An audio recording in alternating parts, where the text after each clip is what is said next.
Welcome back to the Lady Landlords podcast. Today we have one of our Lady Landlords members, one of the OGs actually of Lady Landlords, Kavell Taylor, joining us today, and she's going to share a little bit about her journey into real estate investing. So Kavell, thank you so much for joining me tonight. How are you? I am great. I'm so happy it's spring. I love this weather, the blooming flowers. I'm glad to be outside again and be rid of the snow. Exactly. I think after the quarantine of last year and then now having to quarantine through winter, I think everybody is really excited for just some summer and some sun and some fresh air for sure. I know. So, and you are where now? I know where you are, but let's fill in our viewers here so they know where geographically you're located. I'm on the northeast of the United States, and I invest right now in the tri-state area, and I've just ventured a little bit further down south into the Philly area. Okay, My good. properties are in Brooklyn, and I live in New Jersey. I like that you mentioned that too, because I feel like we don't have New York City investing is just completely its own beast. Oh So yeah. I think I'm really happy that we're going to kind of talk about that. And Brooklyn, I think a lot of people that are in real estate investing kind of know just the story of what's kind of happened with Brooklyn over the years. So I think it's really kind of cool that you were actually a part of that and can kind of give that Yes. insider perspective. So what I want to Mhm. start with today though is just share a little bit, if you can, about yourself, who you are Mhm. personally. Well, I will start by letting you know that I am a fanatic and avid swimmer. I love to swim. And so when COVID hit and all the pools closed, I was like, going crazy. But the pools boat app opened back up and I'm back in Nice. doing a lot of laps, and it's kind of like falling in love for me. I know that's really strange, but it releases the same endorphin. So every night I go and I Mhm. fall in love, like the pool is my lover, right? Mm. I also I'm a mom. I have two teenage Mhm. sons, and that's very exciting. And I used to think that the teenage years would be horrible, but my kids are actually amazing. And I don't have like these, sometimes they're a little meh, but I don't have the teenage issues that everybody, goes on about. What else? I love mangoes. Mangoes are my favorite fruit. So if you want the way to my heart, find Mhm. me mangoes. Wish I had known that. I Love would have them. brought well, I can't bring them back No, from you the can't bring Dominican mangoes Republic. back. No, you Man, can't. I know, well, but I love they're them. that's still good to know. Yeah. They're actually one of my favorite fruits, but I'm allergic to mangoes. So it's always a horrible Oh no. so I always have to be like, okay, I can have a small portion before Oh, before something goes wrong. I'm so Um, sorry. I know, isn't It, that such a travesty? it is. Gorgeous fruit. Um, and I am the firstborn of Jamaican immigrants. My parents Mhm. came here from Jamaica back in the 60s and had me. And so I had this like dual life where inside my household it was very Jamaican, and then when I went out to the world it was very American. And like growing up, my parents didn't even know what the SAT was. You know what I mean?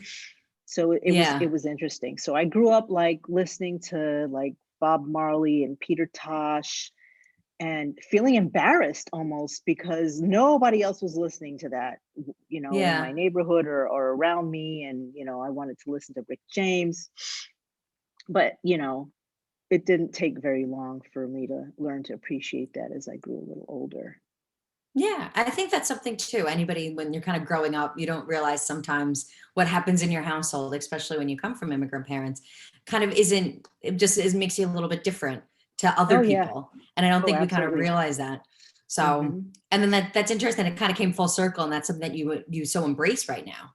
Oh, absolutely. And definitely, get my kids involved in the culture. I took them down to Jamaica a few years back and we lived there for a few months, and they really loved it. So yeah, I mean, it's great. It's a very rich culture, I'm very proud of it. My husband's from Trinidad, so, he's got his Trini thing. And Hmm. sometimes we have no idea what he's saying. But it's great. It's great. Okay. And now, did you grow up in New York itself? Yes, not New Okay. York City, but I Uh-huh. grew up. I was actually born in Michigan. Oh. in a little town called Alma, Michigan. And then we moved to New York. And I spent my formative years in New York. I went to college, put myself through undergraduate and graduate school in New York. Hmm. And and then something just drew me to Brooklyn. I don't know what it was, but I was really, really drawn to Brooklyn. It was Yeah. very rough at the time. It wasn't what it is today, and I just started my life there, like right after college, and never looked back. That's interesting that that was something that, once again, even kind of pre this hype and how popular Brooklyn is now, that it was still something that even back then that really you were just drawn to. Mhm. So, so now you're living in Brooklyn, you'd finished college. So how do you then transition from this college graduate and end up now starting in real estate?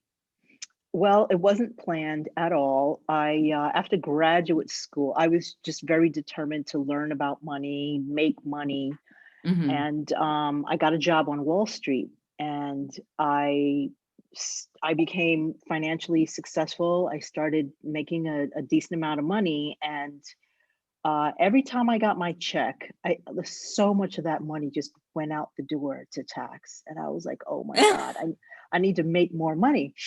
And I remember going to my boss and saying, "Man, I like that. I don't know what to do. I'm getting taxed." And he was like, "You either need to have kids or buy property." And I was like, "I'm not having kids. All right." What So great options for I women know, here, right? right? Like Great, have great. kids, save on Yeah, taxes. yeah, save on taxes, get pregnant.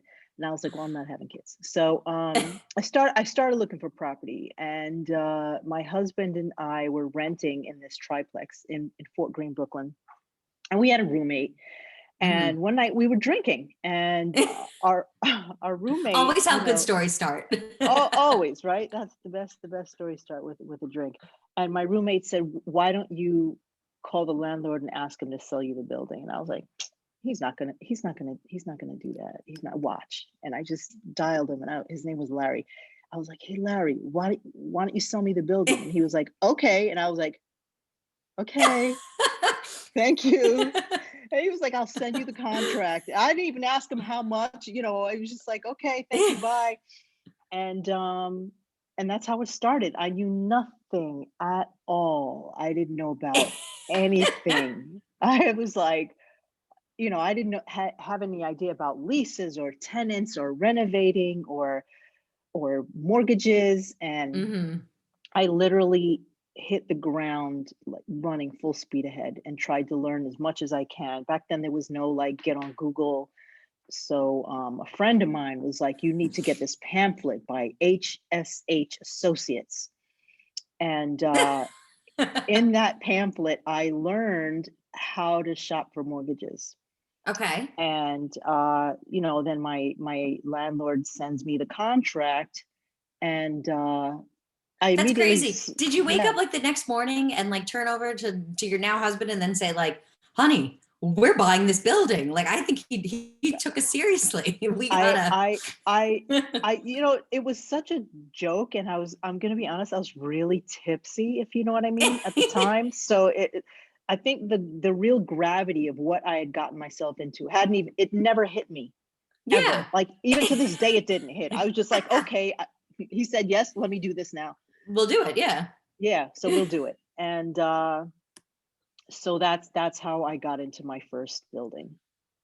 So then now he sends you this contract. Hmm. Do you go find a lawyer and talk to them? Do you just call up Oh the yeah. mortgage broker? Yes, I shopped around for a mortgage on a Okay. phone, right? You dial, you call the bank, and I'm like looking at the Wait, pamphlet, hold on. like How does that work? You have to dial first. As a like millennial, these this, just aren't things like we do. you turn the dial like that. I think we had a push button phone, but I called up all the banks, asked them about the rates. I learned about APRs at that time. Hmm. And then I found someone at HBC Bank, and he was so friendly and so helpful. And he was like, "Oh, your debt to income." He started teaching me about debt to income ratios and all the ratios and everything that you have to consider.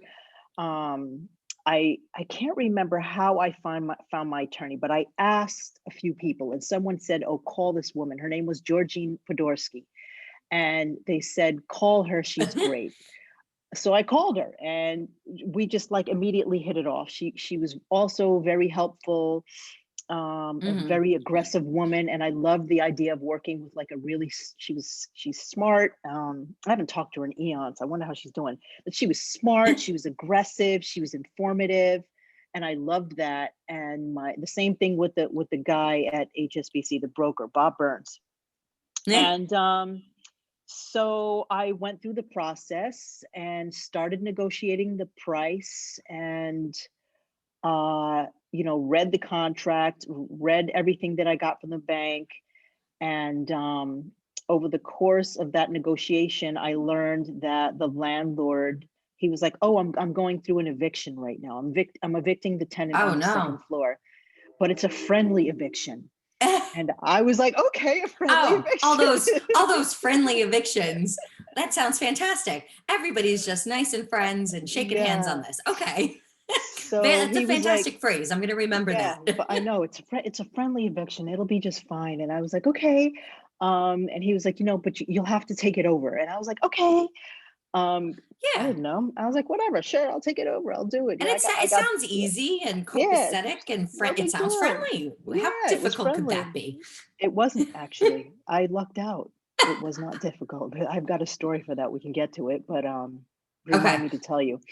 So All yeah, right. that's how that happened. And then I closed on that and walked away with a check from the closing. Okay. Two questions. First, we're going to start with Yes. that. Tell me about the check that you got at closing.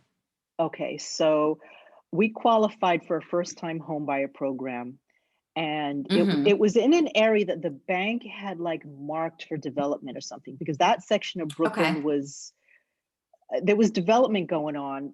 Bruce Ratner had built Metro Tech, and I found Oh, out that Bear Stearns had moved their back office operations into Metro Tech back then.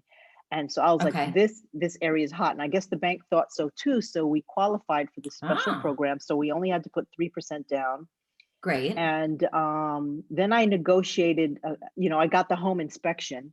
My attorney was like, "Get a home inspection." I get the home inspection. She's like, "Use it to negotiate the price." So of course, that's what I did. Now you already have the price on the contract, right? And so Hmm. you go in and you negotiate. Your mortgage is based on the price in the contract. I negotiated for a Hmm. credit, and as a result of that, my financing came in here, and because of the credit, I had that space, and that's why I walked away with the check. So it was kind of like I came out of pocket for just like maybe $4,000 net to buy this building. Gotcha. Yeah. So that's interesting because that was actually my second question. I wanted to kind of go back to the negotiations. So because Hmm. I think that's something that people kind of overlook, especially right Right. now, we all know residential real estate market Hmm. is just kind of nuts. Yep. And I feel like people are just kind of accepting things as they are, but there is a reason we do home inspections. We Hmm. need to look at those things, and that still is something that we need to then go back and discuss what those items are. Now, as most people know, you kind of have two options. You can either kind of go back to a seller and say, hey, these are things that I need fixed. Or depending on what those things are and what your choices are, you can actually then accept that money back. So it sounds like that's what you did. You got that money back. So then you're actually now, because between the number that you were able to negotiate for the credits, in addition to then what you were able to negotiate with this first time home buyers program, you actually were able to kind of make money. Now you're making that money at that closing right off the bat. Yeah. I wouldn't say I made money, Well, not because I made. like my net. Yeah, I walked away with a check. My net, like I reduced my out of pocket, right? So I think I came Exactly. up. It was like $8,000 I had to come up with close for the deposit, and then I think I walked away Hmm. from the closing with $4,000. So Yeah. my net out of pocket was $4,000, which was great. Yes. That was great Yeah, today. And you did yeah, this years ago in yeah, Brooklyn. Not many yeah. people can say that they bought a building in Brooklyn for 4 grand. Right. So, But that was when, you didn't have the demand of course. back then. in that area that you have today. And the market wasn't like it was. I don't think you can get away with that today in a lot of markets, just because everything's very competitive. But it wasn't very competitive. This was like right before the market started like going bananas, right? It was towards Okay. the end of the Y2K .com boom. Everybody was Gotcha. .com this, .com that. So the real estate market was right at the beginning of taking off, Yeah. and then it hit a high in '05, and then in '08 it crashed. So I rode that wave up.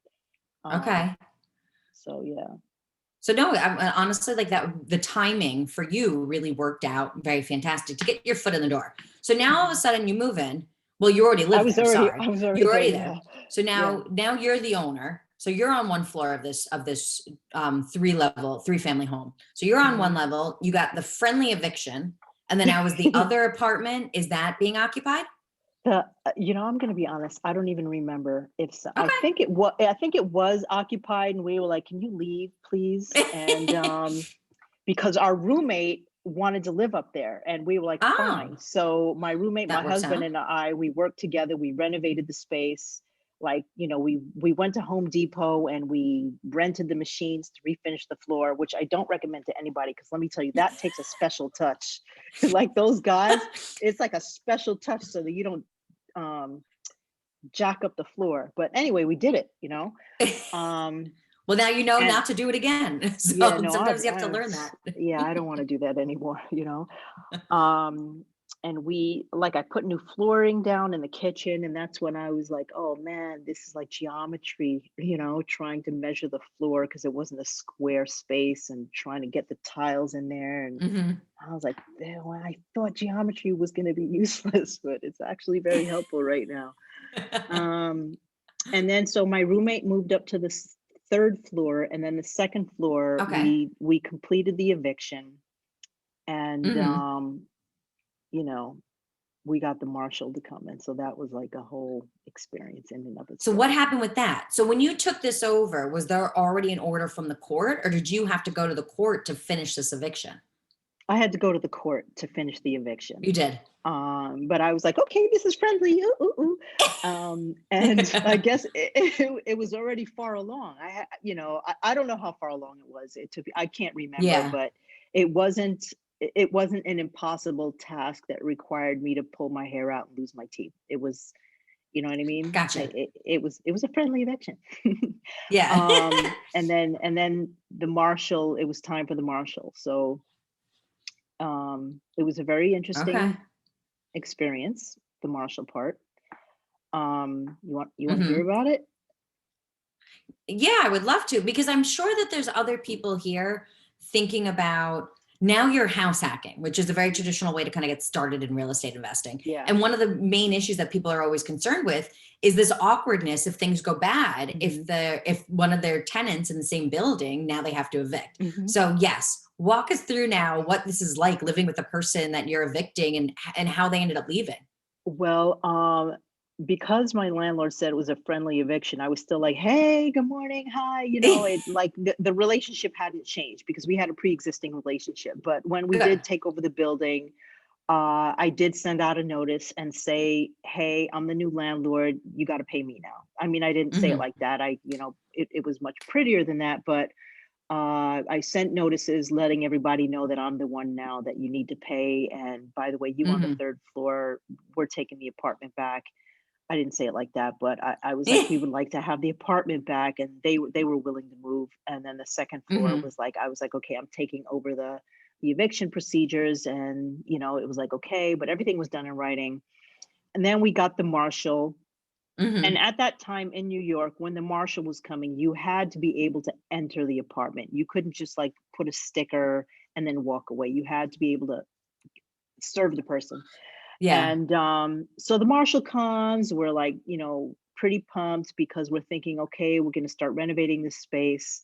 And we go up there, we knock on the door, and nobody's answering. And the marshal's like, well, if they're not here, we can't do this. And I'm like, no, you can't leave. We have to do this. And he was like, I can't. We're Yeah. banging on the door, and then my husband's like, I know what I'm gonna do. And he goes outside, and he climbs up the fire escape Oh my on the God. building. He goes in through the window, which was wide open. And he peeked in, and it was empty. And he goes through the window and he comes to Hmm. the door and we enter and it's Oh completely broom swept and clean. There's my nothing God. in it. And we're like, Ah, what? Like they didn't even leave us the key. They absconded like in the middle of the night. We didn't even hear it. I'm like, how did they move out and we wow. didn't even notice? Like that, it was so weird. Wow. And they actually, Yeah. and they cleaned.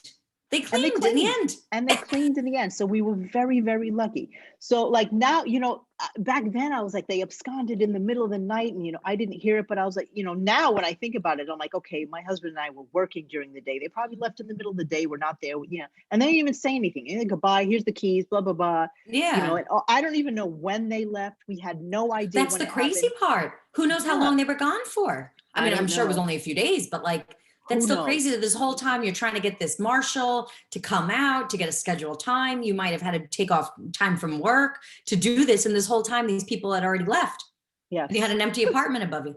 Yep, it's fine. It's fine, it worked. And then we got in there and we renovated it Okay.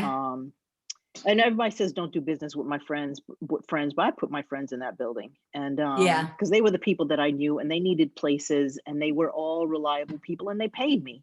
So, Yeah. and I was very serious. I was like, I need your rent to pay the mortgage. And if you can't pay me the rent, I'm Hmm. gonna have to kick you out. You're gonna have to leave. I just said it, Yeah. and I wrote up a lease and I'm like, Of course. and everybody paid me. So I didn't have any of those horror stories of renting to friends and things go left.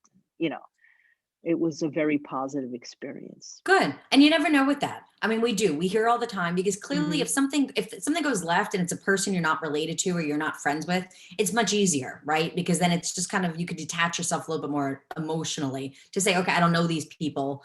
They're Hmm. not following the contract. So when things it's the problem is that when things go left, somebody now we have that uncomfortable situation. So I'm glad that everybody's still friends.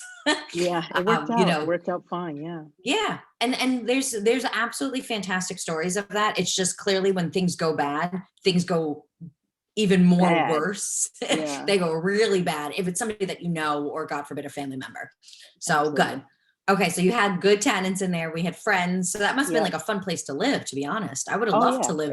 I'd love to Yeah, it live in was a a good building with time. a bunch of my It it friends. it was because we used to throw these brownstone parties and like the pretty much open up the whole building, and like Yeah, there'd be food and music and so it was a that good sounds time. awesome. It was a good time. And then after we stabilized the building, I refi and did it Hmm. again. And that first building though is that experience. I really fell in love with the whole process.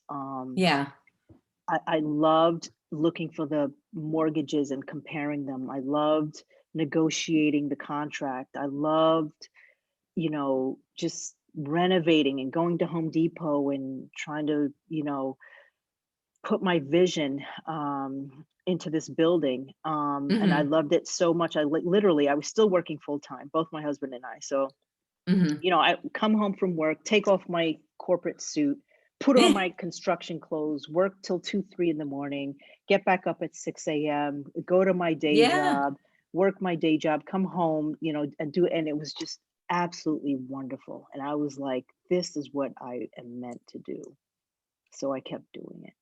That's insane. That's so cool that you had already had this career. You like you said you worked on Wall Street. Like Mhm. you had a professional career here and yet it took just kind of this random phone call that turned into finding really what it sounds like is your passion and really your love here. Yep. That's so interesting that I feel like I talked to so many people that just kind of fell into landlording, that fell into owning rentals and then once they got there, they have a similar story to you, just being like, I just all of a sudden then realized that this was just the place I was supposed to be. That this was just kind of what Absolutely. made me happy. This it didn't feel like work, right? We always talk about how Right. one of the Absolutely. best things you could find is really like a job that you never feel like you're really working at. And that's interesting that even with this career that you had, that it was really real estate, that you were like excited to come home, throw on your overalls and go start knocking down some walls and redoing floors here. Yeah, So absolutely. did you with the next place then you bought, was that in Mhm. Brooklyn as well? Yeah, that was also in Okay, and Brooklyn. that's It was okay. the same thing. But this one was empty, and it needed a lot of work. Mhm, And so we did it all over again. We bought the building, we fixed it up, we put tenants mhm, in it, and then still very in love. And by the second one, I was like, okay, I had a very rudimentary way of approaching a deal, right?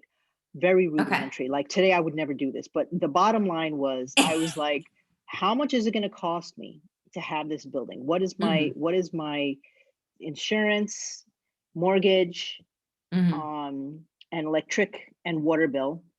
mhm. And what does that cost me? Yeah, And can I get the rent to pay the note? I don't even care if I cash flow or not. I wasn't even thinking about cash flow. I was just like, I wanted to break even. If I broke even, I was okay. going to do the deal, right? Interesting. Um, I wasn't thinking about like building wealth, earning cash Mhm. flow. I was just having fun. I was like having fun. It Yeah, was just like a party to me. You know what I mean? The whole experience. yeah. And so that's now I'm a lot more I think, I don't want to say academic, but I'm a little bit more exact when I look at a deal. You know what I mean? I'm like But looking at numbers a lot closer now, but back then I was just like, woo, this yeah, cost this is the well, mortgage, I can do it.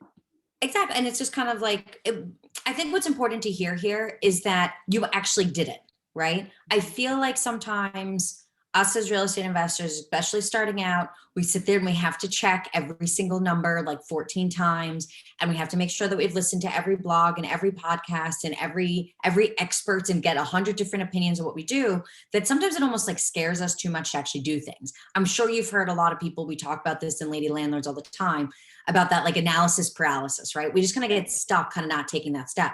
You didn't have that. You didn't No, have that well, at all. You kind of just no. jumped, Yeah. got into it. And then it sounds like I like the idea that you said, I kind of wasn't even thinking about cash flow or like wealth building at the time, because it sounds like instead of what you did, you almost had this, like, I'm going to call it an apprenticeship or like an internship. You really just had on the job training. And Yeah. okay, fine, you didn't make as much money as you necessarily cared to today, if you will, or you weren't paying attention to every single penny in and out, those types of things. But all that mattered was you got in the game, like you did it. Yes. And then Yes. it sounds like every time you kind of bought the next place, you kind of refined this process, Hmm. and you kind of like, you learned what you learned, right? We learned not to do hardwood floors anymore. We learned, kind of what to outsource and whatnot, what to do ourselves. You learned about these mortgages. And it sounds like then probably every purchase you made kind of got smarter and smarter, if you will, as you kind of went on. And now you probably have a much more refined system. But all that matters is you actually did something. You took that first Absolutely. step. Yes. And the other thing that I learned, just going back to this analysis paralysis thing, to just Yeah. allay anyone's fears with that, is that your numbers are always changing. They're not going to stay. Yeah. Your performa numbers, it's a performer, right? It's a prediction. You're trying to predict the future, and things happen over the course of the deal that are going to change your numbers. Now, even when you acquire the asset, the numbers are going to change a little bit, but you try to get as close as you can as possible. Yeah. Of course you don't want to be off thousands and thousands of dollars, but No. it's a living, moving beast, I want to say. So there shouldn't be any fear. If you have some very fundamental things and the numbers are looking good, you just got to jump, you just got to go for it. I made mistakes along the Yeah. way, but I didn't kick myself. I was like, wow, that was a lesson, and I learned Exactly. from it. But I never got, I think I have a relatively high tolerance for risk. And I think that's why I was so aggressive with the Mhm. experience. And it never occurred to me that I could lose or that I would do something wrong. Those thoughts never entered my head. That's It was awesome. just, um, here's an opportunity. I'm going to go for it. And Yeah. it got to the point where my husband and I would be driving. He would say, there's a building, why don't you go buy it? Go buy that building, go buy that building, go buy that building. I'd be like, dude, chill, man. But that's great that like the two of you got like kind of so into this. Oh yeah. And I like what you're saying about, just kind of get into it, like just go and like kind of do it. Like I feel like there's a lot of people that'll sit there and won't take that first step because they're so afraid of like those mistakes that they're going to make. But honestly, I'm sure that there's been times that you've planned out now, right? More as an experienced investor. I'm sure that there's still times you plan out things and now you have this more refined process, but there's still something always that's going to happen that's Oh, not absolutely. unexpected, something that's going to go Absolutely. wrong. So, I mean, even if you plan out everything and you know all your numbers and you have everything down to the penny, something's still going to change. So there's Yes. never, kind of going back to the babies versus real estate analogy that we discussed at the beginning of this year. They always say like there's never the right time to have a baby. It sounds like there's never the perfect time to also buy real estate, right? There's always going to be something that's going to Yeah. kind of come up. I think the best time to buy real estate is all the time. That's my philosophy. If it's a good opportunity, it's a good opportunity, you know? No, I agree with you. And I know that's actually a question a lot of our listeners have is kind of about this current market, right? I feel like you have three kind of different frames of mind. You either have the people that are like, no, there's going to be a crash. I'm going to wait. I'm not going to buy anything. There's going to be a crash. Then you have the people on the other side that are like, ooh, let me see what I can do. I want to buy a place now. Maybe I'm just going to kind of take a chance and do what I can. And then you have everybody else in the middle that's kind of where you are, which is if it's a deal, it's a deal. It shouldn't Yeah. matter what else is kind of going on. The opportunity is today. So Prices are high, but there are opportunities out there. I agree with you. It's just, finding them is challenging, and I enjoy the challenge. But I think sometimes it takes a lot of, you got to put a lot of offers out, Hmm. and the door gets shut in my face a lot, but I don't even let that impact me. It's like, oh, here's an offer. Give you pennies on the dollar. It's kind of hard to do that now when you're in a competitive market, but then you work the numbers and Hmm. say, okay, here's a deal that looks like it could work. Why can it work? Hmm. And what can we do to make our offer competitive? So, those are things that people should think about, I like this because I feel like I see this in your mind, Cavell, as like a game. I feel like this is like almost like a Rubik's cube for you, where you're like, how do we kind of make this deal work? What can we do to get this project done? What can we do to like, and once again, that competitiveness to it. I feel like this is a puzzle. And sometimes it that is. makes it a lot more exciting for a Mhm. person to kind of think about this as like, this is a game. Let's figure out how to make all the pieces fit into the puzzle rather Mhm. than kind of this do or die numbers, only way to kind of get to financial freedom, only way to survive type thing. If we think about it as a game, it kind of takes a little bit of that edge and that pressure off of saying, I don't have to find the deal today. I have to kind of almost make my own deal. Let's I figure out think, how we can put that into a- place. and I think people, you really have to determine what kind of risk you're willing to take, Hmm. and how comfortable you are with taking risk, Hmm. because that's a huge part of it. And I do think it's important to understand where you stand financially. For example, if you're going to go for a residential product, and you're thinking about your debt to income ratio, you should know what that is. You should know what your credit score is. Hmm. If you don't have all of the money for the down payment, that doesn't matter. You can, there's a lot of capital out there. There's a lot of people that want to Yes. invest money. Like, can you give them a piece of the pie in exchange for something? You do the work, and that person maybe doesn't do anything, but you give them some money. After you refi and you pull the cash out. So let's say you get $100,000 deal. You need $20,000. An investor gives you the 20,000. You give it 15% on that 20, and then you stabilize the building. When you refi and take the cash out, you pay the investor back with a little with a little whipped cream on top, and Yeah. that's how you do it. And then if you're Yeah. getting into a commercial product, the the the ratios are different. And talk to banks, like when you're shopping for a mortgage, pay attention to the things the banks are telling you. I remember the very first mortgage I got, and they said, okay, we're only going to consider 75% of your rental income towards to qualify you. And I was like, Okay. why?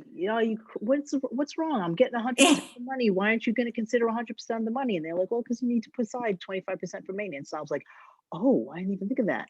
So then you can use that, use the tools that other institutions are using to underwrite you to underwrite your own Hmm. deal.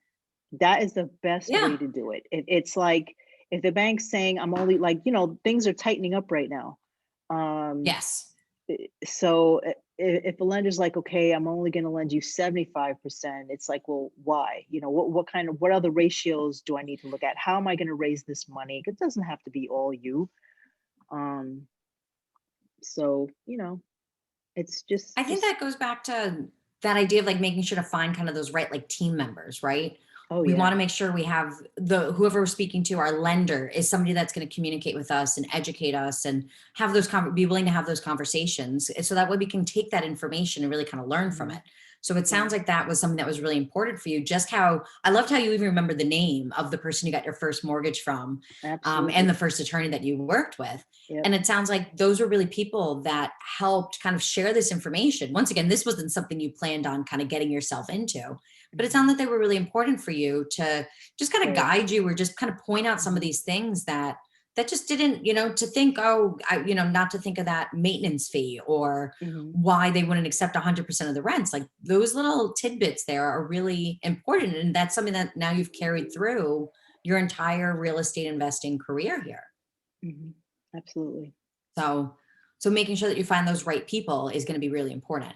So now we've done the residential stuff. I know you had Hmm. that you have the places and you still own them in Brooklyn now. Hmm. So where has that kind of real estate investing taken you now over the years?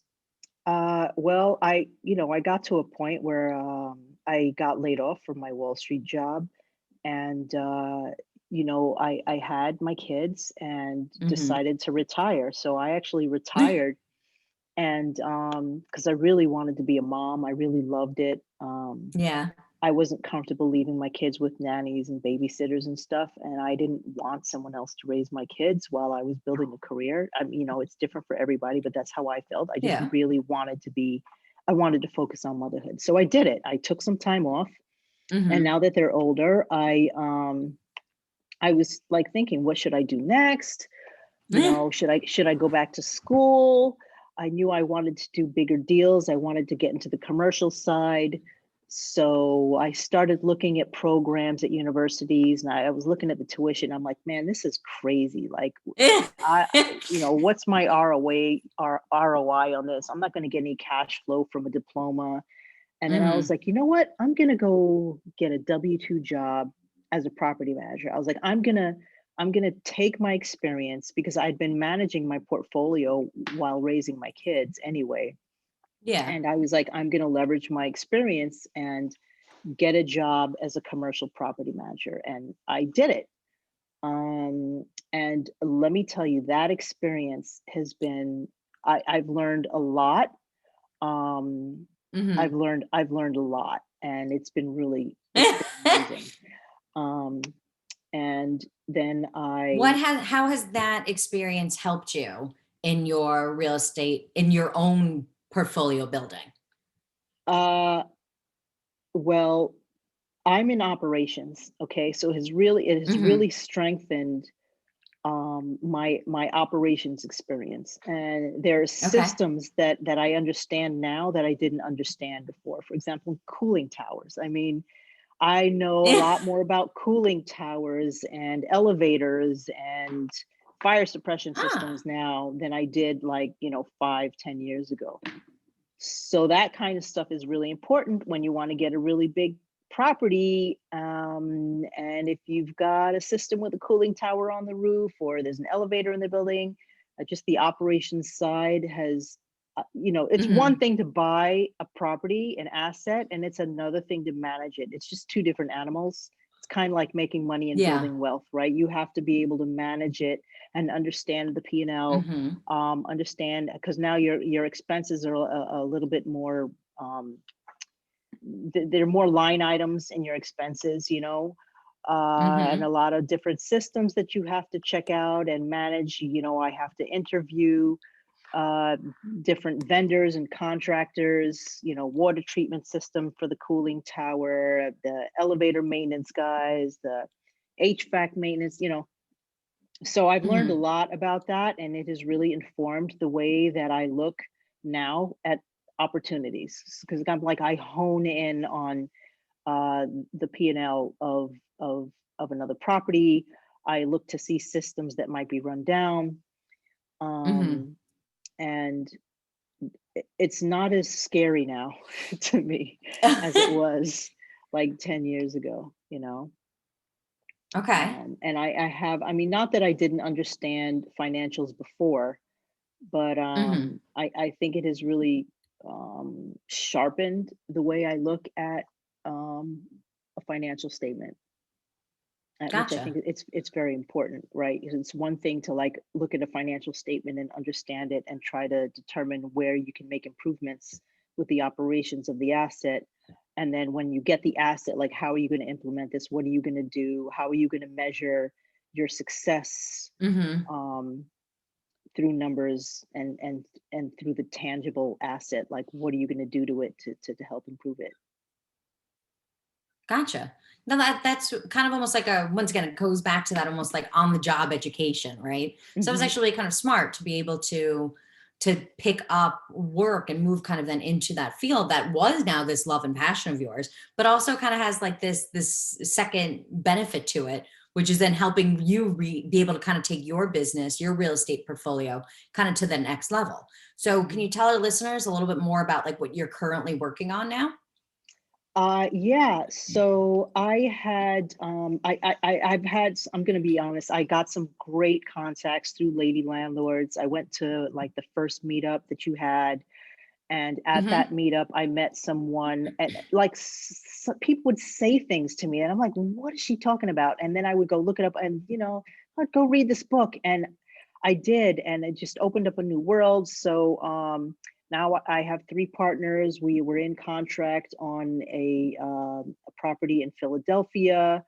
We're syndicating Hmm. it, and the I'm just obsessed with. That's all. I think I Yeah. drive some of them crazy sometimes. I'm like, what about this? What about that? Hey, I was thinking this. Yeah. You know. Um, so we've got some limited partners. We're looking for a couple of additional investors, and then after 2 years we'll refinance, we'll give the investors back their money, and then we'll do it again. So once, I think we're going to be going to closing in a Yeah. couple of weeks, fingers crossed.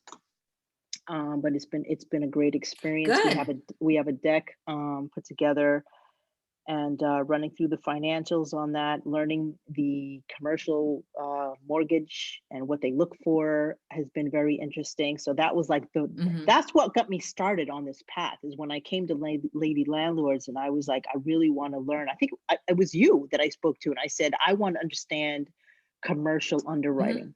That was the one thing I said to you. I want to understand commercial underwriting. And you were like, oh, you need to talk to my friend, and you like did an Yep. introduction, and I spoke to this person, and then that friend was like, oh, you need to talk to this one, and then I spoke to that one, and it just blossomed.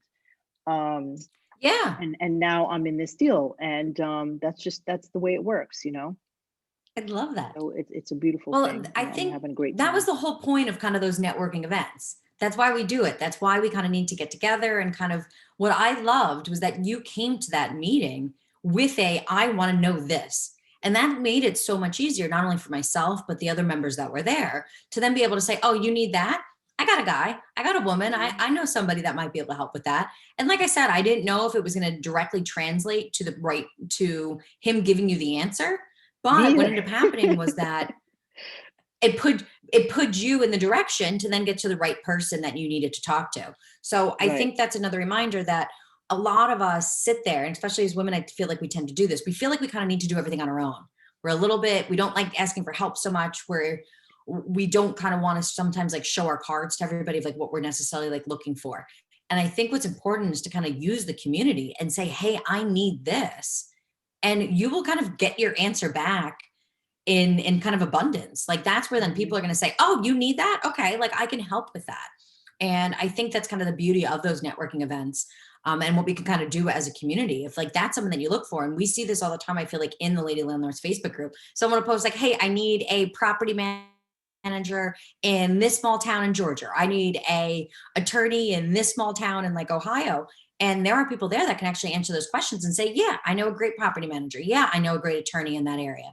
And I think that's really kind of cool. So I'm glad that you came with that. Hey, I need this. Can somebody help with it? I think it was cool that I got to be the one that could help, Oh, but there were yeah. so many other people in that group, and we've grown so much more even since that first meetup, that Mhm, there are so many women there that can help be that resource and provide that value that somebody else is looking for. So I think this mhm. is so cool, and I'm so excited to see what happens with that building and just kind of where you take that next to. The next So step will be another to building. kind of wrap, and next step is another building. Well, when you close on this one in Right. Philly, please make sure to let us know so Oh, that way we can yeah. all celebrate you. And I'm sure Absolutely. you'd be willing to kind of share with some of the ladies how it worked in the process. I know we have some in the group that are interested in figuring out how that syndication works. So we'll Mhm. probably have to have you back on to talk about that episode. But Sure. for just to kind of wrap up here then, if there is any piece of advice that you could give to our listeners out there of an actionable Mhm, thing that they could do, mhm. what would you give as your piece of advice to them? I would tell them to start analyzing deals right away, whether it looks like it can work on or not. Hmm. Analyze deals that don't work, analyze deals that might work, analyze deals that do work. And when you look at a price, that doesn't Yeah. necessarily mean that that's going to be the price that you're going to close at. So don't be afraid of it. Just go out there, Yeah. say, hey, this looks interesting, even if it's something that might be out of your range. Like if you say, I don't think I'm ready for a 10-unit building. Well, just look at it and run the numbers, learn how to run those numbers. And it's going to be imperfect from day one. And you're going to be mistakes. You're going to make mistakes, but don't be afraid. Just don't be afraid, man. It's like it's very exciting. So just do it. Yeah, just do it. We will make Just sure to do give it. Nike credit for that. Oh They really yeah, do have the that's best a slogan. that's it. That is Um, it. Yeah, it's so true though. It's so it true. is. It's absolutely I think it absolutely applies to real estate investing and to so many women out there that are kind of stuck, not sure what the next move is. I think you kind of hit the nail on the head there. Just do it. Go in. It's going to be some mistakes, some change. Get your feet in the game today. So, Cavell, thank you so much for joining us today. I appreciate Thanks you for having sharing your me. story with all of our listeners, and I am sure we will see you in the Lady Landlords Facebook group later on. So, thanks so much. Absolutely. All right. Have a great night and have a good weekend.